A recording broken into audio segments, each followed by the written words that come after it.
Olá, eu sou Isadora Queiroz, eu sou médica neurologista e hoje a gente vai bater um papo aqui com a Flávia. A Flávia é psicopedagoga, tem 35 anos e tem epilepsia. E ela vai contar pra gente um pouco mais sobre como foi a vida dela, o que é que ela tem passado hoje em dia e como é que ela vive. E eu tenho certeza que esse bate-papo vai ajudar muita gente. Flávia, obrigada por ter aceitado o nosso convite. Obrigada a você, foi um prazer meu. Flávia, então conta um pouco para mim, quando foi esse diagnóstico? Primeiramente, assim, eu fui diagnosticada 20 anos após eu ter a primeira crise. Eu tive uma crise aos 15 anos e quando estava próximo de fazer 34 anos, eu tive uma crise. A segunda crise foi quando eu recebi o diagnóstico. Na época, aos 15 anos, eu tomei uma medicação, fiquei tomando por volta de 6 meses e depois parei.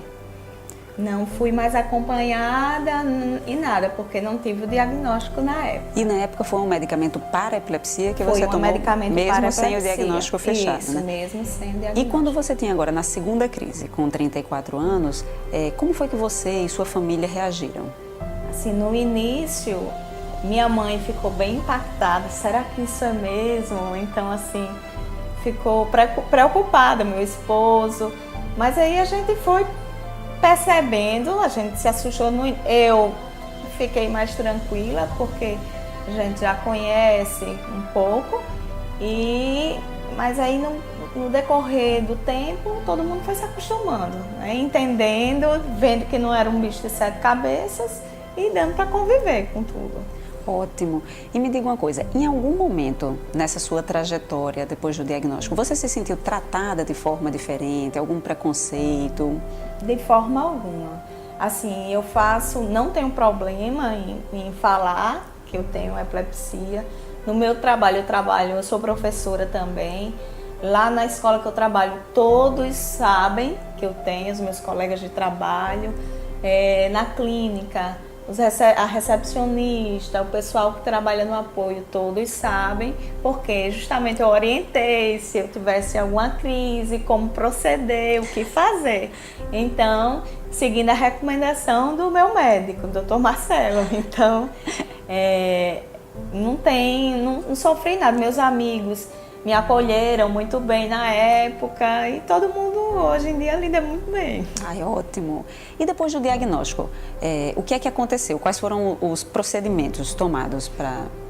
Depois do diagnóstico, assim, o que eu estranhei no início,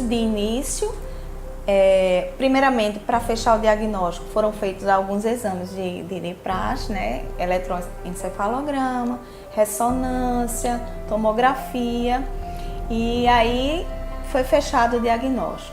Em seguida, quando foi fechado, eu tive que tomar os devidos cuidados após o fechamento.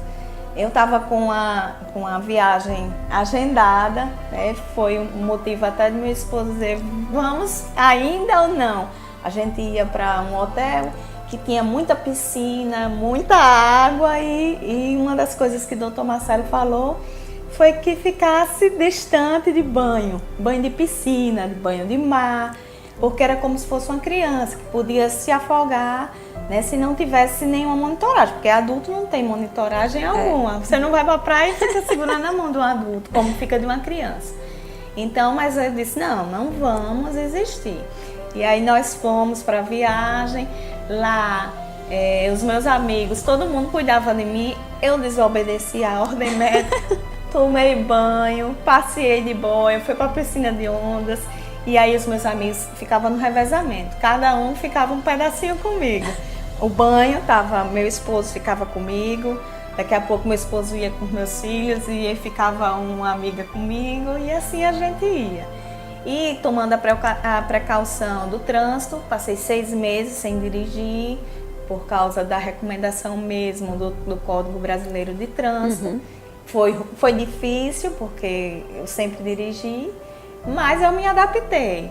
E aí ter cuidado com a parte do cansaço, da rotina, né, também, que no caso só foi percebido quando eu tenho a crise por privação de sono. No ano seguinte, quando eu tive 2 crises novamente, e aí eu já sei que eu tenho que dormir bem, eu tenho que botar o pé no freio para não ficar com a rotina muito atropelada.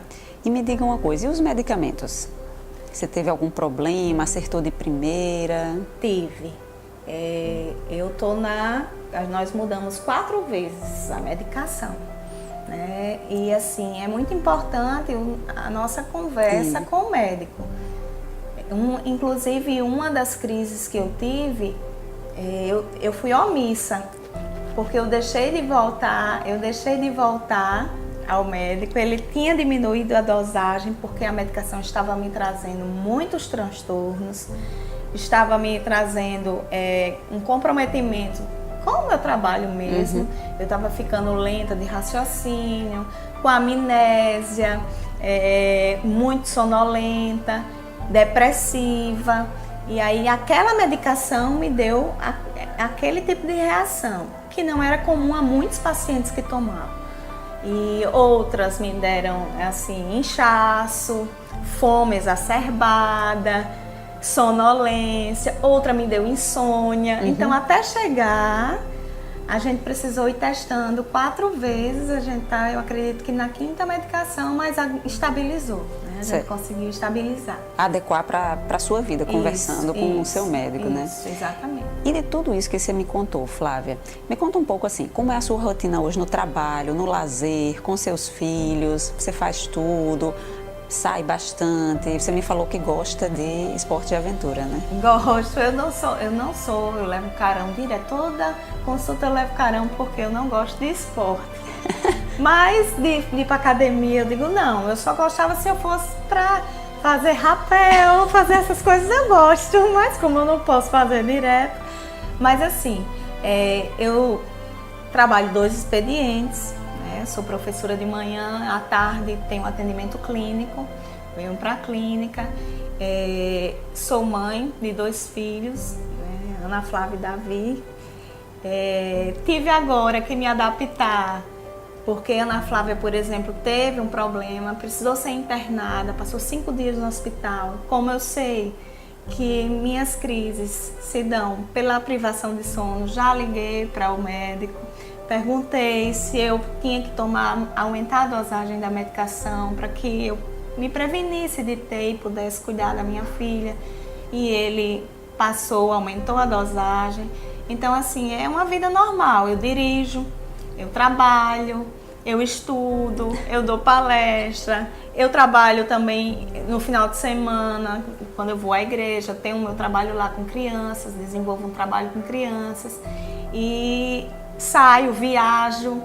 Eu só fui privada de descer no Insano, no Beach Park. Eu não consegui ir para esses brinquedos mais radicais, porque quando eu li assim que paciente com epilepsia não podia, aí eu fiquei com medo, realmente. Mas ainda cheguei a descer em uns, mas com cautela, porque eu vou fazer, no caso, 1 ano que tive uma crise, 2 crises, né? Então, a gente tem que ter cautela e paciência, que vai dando tudo certo. Exatamente, o que eu noto assim, depende muito, sua família aceitou muito bem, seus amigos lhe apoiaram. Eu acho que muito disso também parte de você, de como você encarou, que isso podia trazer limitações, assim, mas que com cautela, com orientação, junto com seu médico, todo mundo sabendo, você consegue contornar essas limitações, você não fica refém delas, você não se deixa limitar, você procura um jeito seguro, né, para chegar onde você quer. Me diga uma coisa, Flávia, de tudo que você me contou hoje, você é uma mulher realizada? Sou realizada, sou feliz com tudo com minha família, com minha profissão. Eu desempenho minha função. Muito bem, diga-se de passagem. Obrigada. Gosto do que eu faço, amo o que eu faço. E isso confesso a você que no início me atrapalhou, porque eu tive que me adaptar. Eu acordava, até que se adequasse a uma medicação, eu acordava chateada, né? Assim, eu tinha que tomar, fiquei aborrecida. Não foi um mar de rosas, Isso, né? exatamente. Não foi. Mas eu tive que me adequar e ser feliz dessa forma. Inclusive, eu trago como lição para minha profissão, porque eu atendo crianças com epilepsia e eu conheço adolescentes, então eu percebo. Lógico que eu não digo porque a relação é terapêutica, eu não vou abrir minha vida para a família, mas eu digo, olha, veja lá com o médico se a dosagem da medicação está sendo pouca, se não está precisando trocar o remédio, isso pode ser a reação do remédio. Então eu já vou dando algumas pistas e entendendo melhor essa criança. É, muito interessante. Flávia, de tudo que você me falou, realmente é como você disse, nem sempre é um mar de rosas, né? Todo diagnóstico de uma enfermidade crônica, ele é um desafio, requer aceitação, adaptação, mas de tudo que você falou, da sua experiência, na sua vida, do jeito que você aplica, eu queria aqui que você deixasse, para quem está escutando a gente, uma mensagem, assim, para essas pessoas que quando recebem um diagnóstico, ou já têm o diagnóstico há muito tempo de epilepsia, elas se sentem inseguras, às vezes sozinhas, às vezes não têm a informação correta, têm medo de se abrir, né? Eu queria que você deixasse uma mensagem para essas pessoas. O que é que você deseja, o que é que você gostaria de dizer para elas? Eu gostaria de dizer que encare a vida da melhor forma possível. Procure um bom médico. Acredito que a procura de um bom neurologista, de um bom neuropediatra é fundamental, né, para que tudo seja encaminhado da forma devida. Faça suas atividades de uma forma normal, procure fazer uma atividade física que eu não faço, levo carão direto, mas estou procurando fazer. Procure fazer uma atividade física, procure trabalhar, manter sua mente sempre ocupada, fazer o bem para as pessoas, né? Pensar positivamente, né? Não é o fato de você estar com um diagnóstico que você vai se prender àquele diagnóstico e ficar, não, vá lá, converse, né? Converse com as pessoas sobre a doença, né? Desmistifique um pouco isso, porque as pessoas acham que porque você tem epilepsia, você vai estar lá, ter aquelas crises, se debater. Viva a sua vida de uma forma tranquila, seja feliz e não é um diagnóstico de uma doença como a epilepsia que vai lhe fazer deixar de ser feliz. Então, tome as medicações corretas, procure os profissionais corretos, que você vai se dar muito bem. Eu acredito também.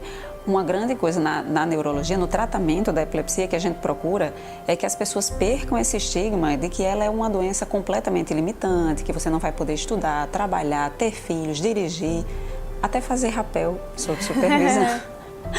Né? E que as pessoas, assim, procurem se informar. Por isso que a gente convidou você para falar isso também para a gente. Eu agradeço demais. Eu tenho certeza que com a sua fala a gente vai poder ajudar milhões de pessoas que estão aí, às vezes, se sentindo refém de uma doença como a epilepsia, que existe há muito tempo, há anos, e que tem tratamento eficaz e que a pessoa pode, o grande objetivo do tratamento da epilepsia, além de controlar as crises, é controlar as crises para que todos tenham uma vida plena. Exato. Que possam ter uma vida plena, ser felizes e ser realizados como você. Então, de novo, muito obrigada por ter vindo falar com a gente. De nada.